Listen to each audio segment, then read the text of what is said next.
السلام علیکم پیارے بچوں۔ ایک دفعہ کا ذکر ہے کہ کسی جنگل میں ایک بارہسنگا رہا کرتا تھا۔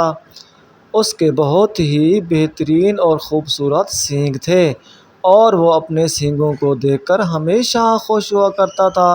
ہنسی خوشی اپنی زندگی جنگل میں گزار رہا تھا اور اپنے سینگوں کو دیکھ کر بہت ہی غرور اور فخر کرتا تھا۔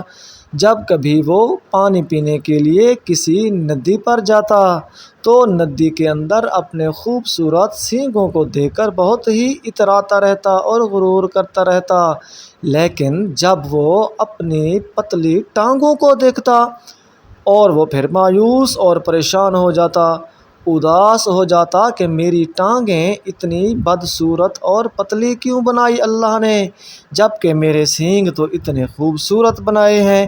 یہی سوچ سوچ کر وہ ہمیشہ اداس اور پریشان رہا کرتا تھا۔ اچانک ایک دفعہ ایسا ہوا کہ اسی جنگل میں شکاری کتے آ گئے اور وہ اس بارہسنگے کے پیچھے بھاگ پڑے۔ ان کو دیکھ کر بارہسنگے نے بھی دوڑ لگا دی اور اپنی جان بچانے کی پوری کوشش کرنے لگا۔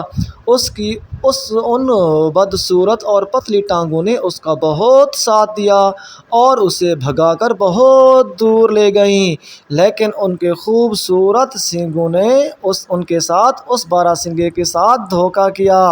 وہ بھاگتا رہا اور آخرکار جھاڑی کے ساتھ چھپ گیا اور اس جھاڑی کے اندر اس کے سینگ پھنس گئے۔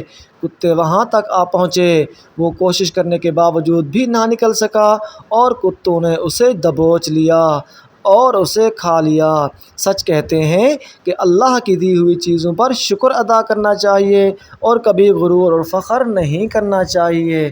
اس سبق سے ہمیں یہ حاصل ہوتا ہے۔